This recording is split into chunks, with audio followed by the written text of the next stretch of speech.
Hello everybody. In this video we are going to be doing a follow-up video and kind of getting into more of a story time kind of video regarding the Echostage vlog that was just posted with BTSM, Codd Dubz, back-to-back Al Ross, Cliptic, Anymorphic.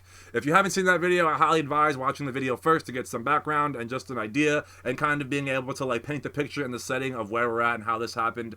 But if you're being lazy and don't want to watch the vlog in the video, I will tell you the backstory just so that we can keep everybody, on the same page. So we went to Echostage from New Jersey to Washington, D.C. It's about a 4-hour drive, and the reason that I made such an intense trip on such short notice is because I was scrolling through Twitter one day, and I was following Al Ross, and he was talking about how hyped he was to be playing back-to-back with Codd Dubz at Echostage, and being kind of cool with Al Ross and being kind of cool with Codd Dubz.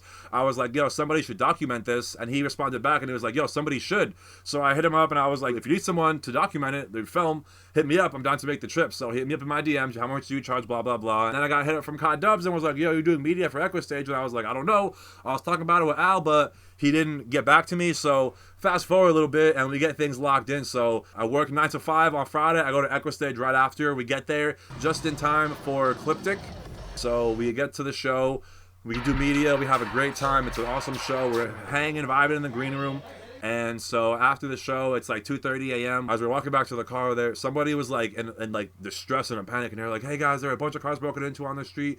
Go check on your stuff, make sure everything is good. And we like walking up to, we like walk past a couple cars and we see the windows are smashed in. And we look up ahead to where our car is parked and we see a bunch of stuff on the ground, and we like kind of start running up to it. That's when I started filming, because in my head I was like, bro, that's all of our stuff on the street, and all the windows are smashed in. But what you don't see on video and what you don't know is that all of Bree's Christmas presents for Christmas were in that car, and there were a bunch of people like hating, and it really pissed me off because like it was the holidays, it was Christmas, we were doing an intense drive, and the roads were intended to be like icy and bad, and when they were talking about crazy road conditions, so just to be safe, we had to pass, we were going to be celebrating Christmas Eve, which was at Bree's mom's house. We had to pass that on the way to go to Echostage, and we were on a time crunch because we were doing an immediate thing, I had work or whatever, so we drove with everything we needed for Christmas Eve just in case we needed to stop there on the way back if it was too dangerous or it was too late, whatever, we couldn't make it in time, because I did have work the next morning at 9 a.m. So it was really a full send. We planned to leave. I planned on not sleeping pretty much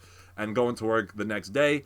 And we brought the Christmas Eve stuff as a precaution in case we ended up stopping at Bree's mom's. We were already halfway there, as opposed to going all the way back to New Jersey, picking up the gifts, and then driving halfway back to DC, 2 hours into South Jersey. So some people might not be able to relate and say I was stupid, but we do this very often, and we park in what look like sketchy areas all the time. We'd be in Philly, we'd be in Brooklyn, New York, you know what I'm saying? It's not uncommon for us to park on a side street with free parking. Apparently, if you're a local, this is a common thing.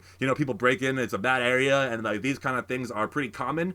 And it's just, it's a lot of people have been victims of this situation, and that's why I also wanted to make this video as kind of do a mini PSA to just enlighten people that aren't locals, because Echostage is a very popular venue, and if you're in the area, you might want to check it out. And if essentially like me, I'm not in the area, but it's like it's worth going to check out. And like I even saw friends from New Jersey that were also at the same show, and I'm just like, what the fuck, like you're just as crazy as I am to come out here for the night. And it's worth it though, man. It's a great venue. It's an Insomniac run, so it's proper, or Insomniac owned, I should say, and they get some of the biggest acts, and as you can see from the vlog, the production was crazy, and it's just a massive indoor venue, and it's a really kind of like hub for EDM in the DMV. Again, like it seems like common knowledge for the locals, but with it being such a main venue for that area, I feel like more people should know of how sketchy and just unsafe of an area it is surrounded by.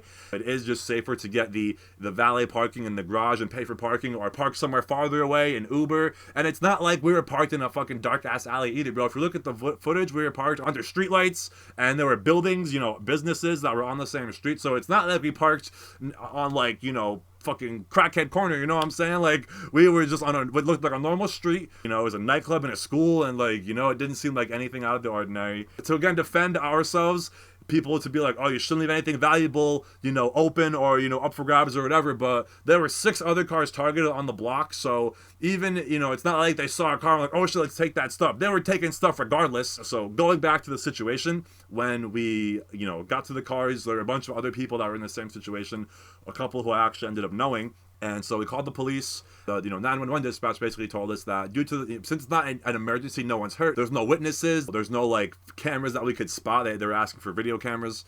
They basically said that they were going to have somebody call us to do a report over the phone, like a public reports unit or something like that. They were going to be calling us to do a report over the phone, essentially. And the same questions that a cop would be asking us on the scene, they're going to be asking us over the phone, and then we'll be able to file the report that way. And basically, a cop wasn't going to be coming, so we hang up the phone.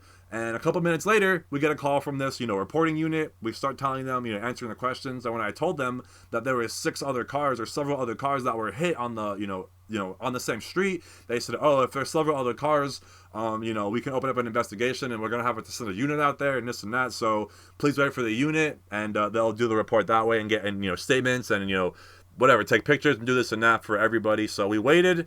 1 hour goes by, 2 hours go by. We call 911 again, and they're like, all right, well, we have dispatch on the way. Someone is coming, whatever. So, okay, we go again and we wait. And mind you, this is one of those weekends where it was like 9 degrees outside, and it's like 3 or 4 a.m. at this point. So we have no windows on our car. They smashed 4 out of 6 windows, the 2 front, I think the back passenger, and the rear trunk. And that was that's what pissed us off so much, because it's not like you smashed one window, unlocked the doors. It's like you just added insult to injury. And then on top of that, you just ruined our holiday, because all the presents were wrapped. They unwrapped all the presents, took what they wanted, left what they thought was invaluable or what could be tracked. They left our laptops and things like that. They thought could be tracked, tablets and other electronics, but they did get probably like $700 worth of presents and value. And that's the real kicker. That was really what hurt me the most, is knowing that how much money Bree spent on those presents, how much time she spent shopping and wrapping, and how much thought she put into everybody's gifts. That was gifts for myself, her mom, her dad, her sister, her grandma, just her whole entire everybody was in that bag, because that's who we were going to be seeing and celebrating with the day after on Christmas Eve, not too far from where we already were. It just kind of makes sense to just, get all your ducks in a line, But this is why I also say don't keep all your eggs in one basket. So I've definitely learned that the hard way, and I've been a victim of theft and robbery from my own car on more than one occasion. Lost lens with my camera. Fucking Thanksgiving in like 2017, 2018 in New York City. Someone smashed my fucking window in and took my backpack with my GoPro in it. And yeah, so I've been a victim of this before. When I saw it happen, I knew I understood, but the fact that the whole Christmas thing was involved really made it hard. And like I said, there were tears, there was yelling, there was anger, and Bree was just really distraught. So I did a lot of the talking and a lot of the 911 calling again, which is why I couldn't really continue the vlog. And I really just wanted to maintain all of my focus on Bree and let her know that I was there for her. Yeah, so we continue to wait for the police, right? People are leaving one by one, it's just like, yo, fuck this. And us being so far away, we wanted to get that police report. And us having so much damage and so much stuff stolen, we wanted to get that police report. So we waited, and we see, after maybe like 2 or 3 hours, it's like 5 a.m. at this point, we see a Washington, D.C., Metropolitan Police car roll past the street. And we're probably like 50 yards into the street, so we didn't want to move the car because there was mad glass and just tampering with evidence, whatever. So we tried to like flag down this cop at the corner of the street, and then a couple minutes later we see a fire truck and an ambulance and 2 more cop cars, sirens wailing, and just lights going off and shit. So we realize when we see all those cops drive by, we realize that no one's coming for us. And it turns out, through my investigation later, there's a shooting literally up the road, like on the same block as Echostage later on in the evening. So that just kind of goes to show you, just like looking at the tweets that were going on the same night, I understand why no one showed up, because there was a lot of crazy shit happening right around us. We had no idea. And like just looking at the tweets, dude, you can see that like it is a bad area, and there's shit happening constantly. It seems like with all the tourists in the area and everything like that, I feel like it also heightens the opportunity for those thieves and whoever the locals who know. I feel like that was a sign, like, yo, don't come back. The Jersey plates, whatever, they hit us hard. It's like a message in a sense. And oh, my camera just died. Come on. I'll be back. 1 second. So once we see all these emergency vehicles pass us, and we've been waiting for like 3 hours at this point, we kind of start to accept the fact that no one's going to be coming, or no one's going to be coming anytime soon. So we just kind of bite the bullet and all left, the scene, everyone that was still there. And we decided, me and Bree, that we were going to drive to her mom's house, which was in South Jersey, like right outside of Philadelphia. It was about a 2-hour drive. And this was the safest place we could leave the car and just be able to wake up and kind of get things figured out. And we're also going to be spending the day there anyway, for Christmas Eve. So we decided it just kind of made sense. And so even though I had work the next morning, I already had in my head decided I was going to be calling out. I couldn't abandon Bree, and you know, I didn't think I was going to be able to make it to work on time. And with being Christmas Eve and anything, I was just like, fuck that. I was working Christmas Day, I'm working New Year's Eve, New Year's Day, I worked fucking Thanksgiving Eve, Thanksgiving Day, Black Friday. Like, give me a fucking break, ShopRite. All right. So we are driving to Bree's mom's. It's like 5 a.m., 6 a.m. And I remember just kind of like looking over to Bree. I'm driving. I got like every fucking piece of clothing on that I own that I took with me on the trip. I'm wearing it. I got like 2 jackets, fucking 3 hoodies, 2 pairs of pants. Like, I am as bundled up as I can, zippered up to my fucking nose. And I'm still just like a fucking icicle trying to steer the car, and I'm just like, it was unbearable. Bree was like, do you think we're gonna be able to do this? And I was like, honestly, dude, I don't think I can do this for another 2 hours, let alone like 5 more minutes. So we ended up getting a motel that was like $100 just somewhere in Maryland, and we ended up like passing out at like 6 a.m. and it was just like, dude, all I wanted to do was sleep. Like, I don't even think I set an alarm. I was really on some fucking shit with work. And I was like, y'all can call me and ask me what happened, and I will gladly explain it to you. But I woke up the next day, and I didn't even have any calls from work or anything. So I called them and told them what happened. They were actually pretty cool about it. I told my parents what happened, too, because everybody was, you know, expecting... Everybody was on an agenda. My parents thought I was coming home, going to work. Then after work, I was going to come home. We were all going to go to Bree's mom's house, this and that. And it's like 12 o'clock, and I'm not home. So they're calling me like, hey, what's going on? And I'm explaining everything to them. And so I told them we're going to meet you at Bree's. We're not really ready, so if you could bring some of the stuff for Christmas, that would be cool. Whatever, I'm getting sidetracked outside of the point. So we have a good Christmas. You know, family and friends really, you know, boosted our spirits and made us forget. And just reminded us, you know, what the holidays are all about, you know, friends, family. It's kind of update on the aftermath now. So that was pretty much all the stuff that happened off camera. Now this is what is happening, you know, after the fact. So we were able to get in contact with the, you know, DC Police Department and get a police report filed over the phone like 2 days later, and they just again asked us all the questions, and we did have to jump through a couple hoops to do that, calling different lines and agencies, and you know, not every officer was as helpful. We finally got one guy who was like, I can help you right here over the phone, and we were like, thank you. So we got the police report filed, we got the number. Once we got the police report filed and the number, we got insurance involved. We found out that Bree has a $1,000 deductible, but before we found that out, and before all of this happened, actually, we started the GoFundMe. I started the GoFundMe because I know what it's like to be in a situation to have almost like everything taken from you just right under your nose, like right out of your personal, like what you feel is a safe space, and then to have someone just take it out off the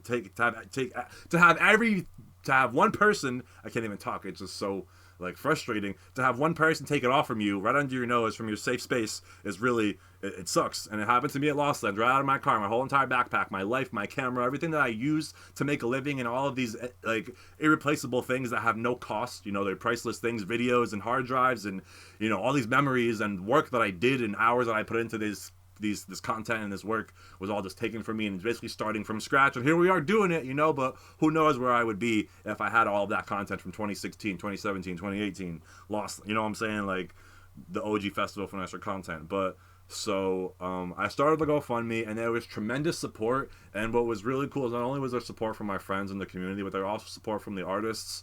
BTSM reached out. Codd Dubz was very supportive in the GoFundMe and was sending out tracks in return for donations. And I feel like that really helped a lot. And, you know, there were other artists, Jekyll and Hyde and His Go, were, you know, shouting us out. And, you know, the organizers of Big Dub were helping us out. And Versus Manager was helping us out. And Lays was helping us out. And, you know, just so many homies sending way too generous amounts of money that I almost want to send back, but you know, I know how much Bree needs it. So now we have raised enough money that covers Bree's deductible, which is $1,000, and we also have raised enough money to cover the cost of the presents that were taken. So she is going to be rebuying all the presents, and you know, we're going to be having a second Christmas, and it's only going to be Bree giving gifts to everybody. But that's kind of where we're at right now. The car is going to be fixed January 3rd, so it is going to be a little bit of a delay, but it will all be covered by our insurance once that deductible is hit. We are more than grateful, and you know, it really is. That's, I feel like, also what helped her, you know, pick up her spirits, is knowing that there were people behind her that were helping her, and she wasn't getting through it alone, and it wasn't going to be this giant setback, you know, because it would have been thousands of dollars, and even still, $1,000 for something that's not your fault, you know, or something that you didn't know any better of at the time. Like, now we have lesson. Now it's a lesson learned, you know. And we were even talking about this, like, what is the lesson that we learned here, you know? Like, it's really just like bad luck, you know. Someone could say don't leave valuables out, but our car was gonna get hit anyway, you know.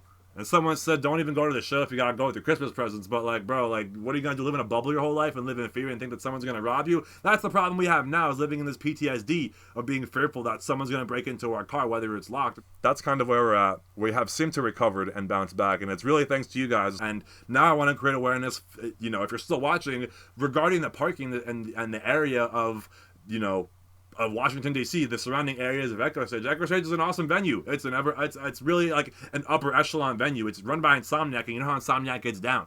So, or it's owned by Insomniac. I keep saying wrong, but you know what I'm saying. Like, you know, anything that has Insomniac ties, usually you have high expectations and you think good things of.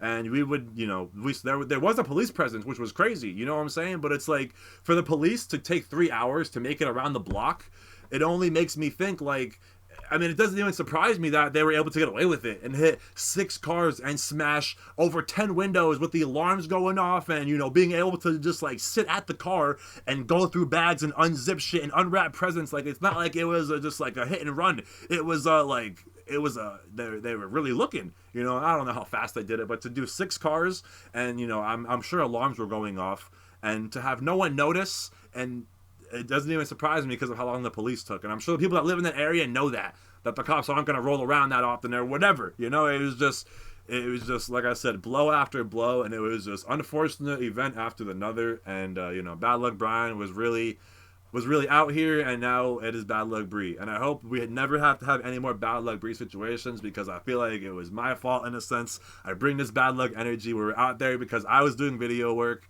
and, you know, I had work the next morning. Like, it was all, again, not that it's entirely my fault, but, you know, it all could have been avoided if I was not in the picture. But, you know, how are we going to know that this was going to happen, you know? So, at the end of the day, the message I want to leave with you guys is to be very careful when you're going to Echostage, especially if you're not from the area. Bite the bullet, play it safe, get the valet parking, the paid parking, the lot parking, you know. If you have to park at a friend's house and Uber there, like, that is definitely worth it, because it is very possible that this could happen to you, and it happened to more than one person on more than one occasion in the same night, on several nights. You know, so you could very well be a victim. It doesn't have to be even where you're parked, because the same thing that happened to me on this side of Echostage happened on the other side of Echostage. So for all we know, it's one group of people or multiple groups of people or individuals that just, you know, are working as a crew and just looting cars, or just causing damage and just doing misfit shit, you know, and just being hood rats and fucking with the tourists that are coming through, and basically, like I said, leaving a message. Who the fuck knows? But this is definitely not news to the locals of the surrounding DMV area and the Echostage. People that go to Echostage often, but this is definitely, I feel like, news and not common knowledge. The people that don't know about Echostage in the DC area, because DC is the nation's capital. Who knew it was so fucking hood? You know, like, I had no idea. And, you know, now I have a very clear idea because I was a victim of it. And now I'm hearing, like, yeah, bro, it's fucking bad. So I'm here to tell you it's fucking bad. Right around DC, right around Echostage. That's what I meant to say. So be careful. You've been warned. And despite all the negativity and bullshit that went down, we still remain positive. You know, that's how we get down on this channel. And we're able to battle through, tough it out. And with the support and the help and the generosity of the community and the Finesse gang and, you know, the Mosh Queens fam, we were able to raise enough money in like 2 days. You know, really, it was like, I told her, I was like, we're gonna get through this. It's temporary, and everything I said was really true. And I'm happy that I was able to help, and I'm happy that we were able to bounce back. And I'm just forever grateful for all the artists and everybody that helped, and the artists that gave me the opportunity. You know, Ross Codd Dubz, like, I appreciate y'all for letting me come out. Despite all the bullshit that happened, the content looked sick, and the vlog was awesome, I think. And it was really fun, and it just sucks that it had to end in such a shitty way. But we bounced back, and we're here. We're staying positive, and you know, by January 3rd, the new year, we'll have a whole new whip, and I have a whole bunch of new additions that I got for Christmas for Bree.